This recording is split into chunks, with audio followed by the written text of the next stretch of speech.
Hey everybody, welcome to another video. Today we are taking a quick look at some, well, who am I kidding? It's Pechon's content. His link is in the video or in the description below for this video. Please check it out. If you want to see everything, it's an hour long, so be prepared to watch a bunch of stuff. Now, I've watched it, I've taken a look at it, I've taken a look at these teams and the builds, and seeing how I did my own build and test video yesterday, I wanted to do some commentary on my thoughts on this. And by all means, watch the video, leave some comments if you disagree with me, be respectful, and let's get it going with it. All right, so this team went up against a variety of teams, and Pechon did change equipment on those teams to be higher accuracy to try and deal with this evasion-based team. That is good. That is good testing, and I think that is quite reasonable. That being said, the teams were a lot of teams that you expect in the current JP meta, such as Exia, Sadali. Basically, if you watch my previous video about the current strongest teams in JP, which you should, that those teams are the ones that were used. So the testing in this was fair but not extreme, and to that point, when you're watching this video, I think that you do get a very strong impression that Rikku is strong, but there are some glaring faults in terms of team composition in what I think will be generally best with her as my. So really quickly, taking a look at Rikku's build. More evade, this is essentially the pure evasion build for her with the reliquary weapon. We also have Dark Ifrit, which, makes sense generally if you have certain characters on, or certain espers already on other characters. That's probably a good one for this character. The evade card as well as a Titan card in there essentially makes for the completion here. And interestingly, gone with Monk. Maybe it's just to limit her abilities, because I can't imagine that you would use Monk for much of anything. I still remember looking at Monk's abilities and thinking, no. So, okay. And for the supports, I lost one of my screens on the other side here. Supports do look like the exact same that I recommended. So the build here is pretty straightforward. I'm a little interested in going with reliquaries. Sometimes I guess it does make sense. You're not using this reliquary weapon for anything else, and it does work on Rikku, so there you go. But let me just check real quick. Yeah, essentially her two support skills. Counter skill is also her main job's counter skill, in case people are wondering. I have to do commentary on that. Now, the two teams are essentially Earth Evade and Earth Evade Stall. Those are the two comps that are essentially looking here. The top one is looking to kill your opponent. The bottom one is looking to stall out and potentially just be a defense team. And as that's kind of the big takeaway here. The bottom team is complete defensive. It is not offensive enough at all from the looks of it. Any team with a decent amount of healing support and still offense can put up a good fight against this bottom team and possibly even win if the characters are right. I think it is not unbeatable by any stretch of the imagination, but it's also just kind of blah. I honestly hate these stall teams. They're kind of boring. And taking a look at the build as well, there isn't anything here that's particularly that limited other than Summer Resnick. And Summer Resnick, I don't think you can ignore on this, because if you're looking to get the healing, if you are looking to outlast your opponent, you have to be ready for Curse still. And that necessitates Summer Resnick. So if you have Sadali, and you have Summer Resnick, then Rikku could be a combo into a generally good defensive team. Now, the offensive team on the top is interesting because it has essentially Ashimont and Sadali, a mix of both physical and magical.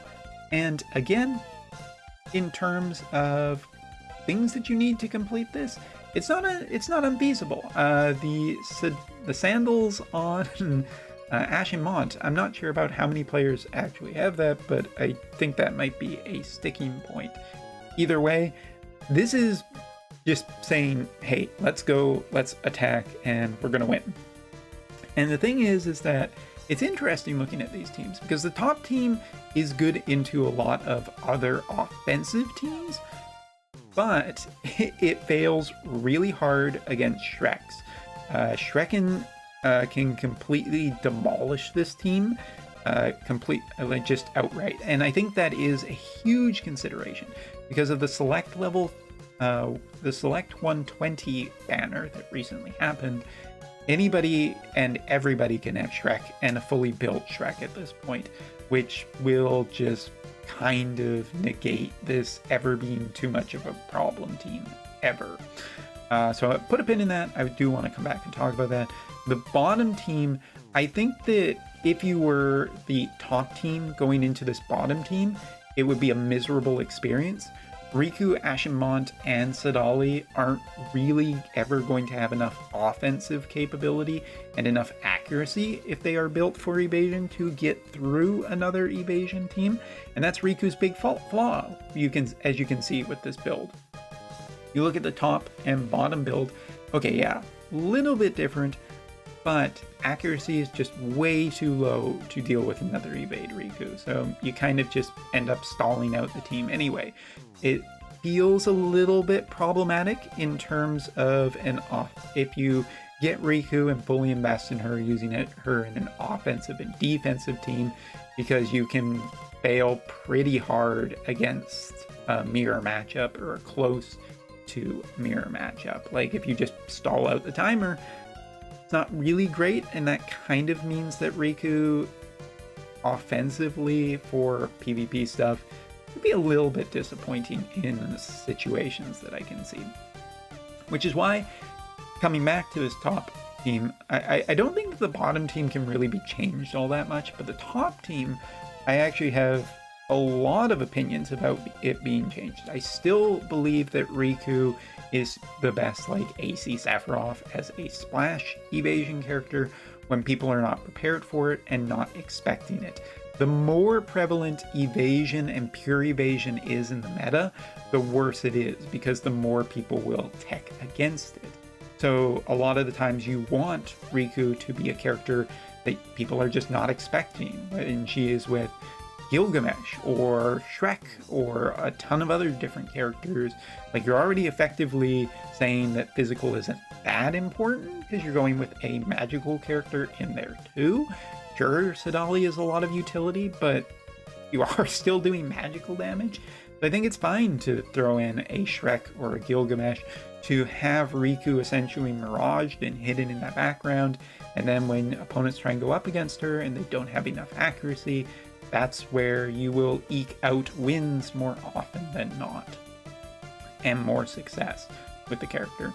So those are my particular thoughts on this. I think that Rikku is definitively not problematic enough to be tier 0. Her kit, everything about her is generally strong, but does not feel oppressive.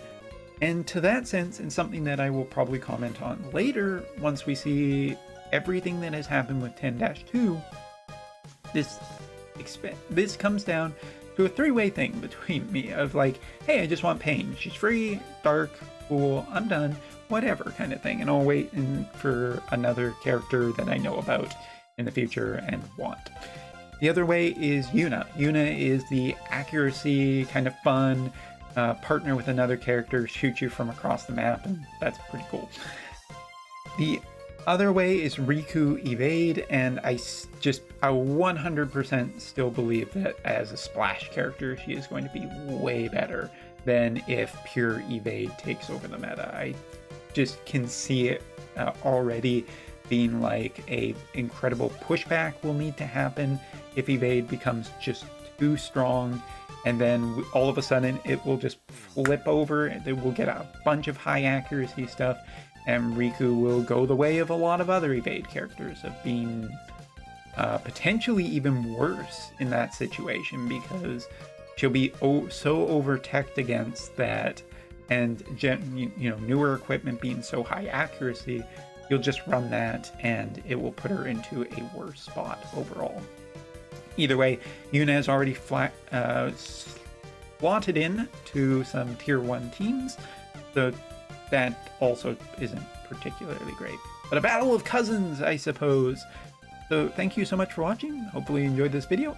Check out Pechon's video, and of course, check out my videos too. Later.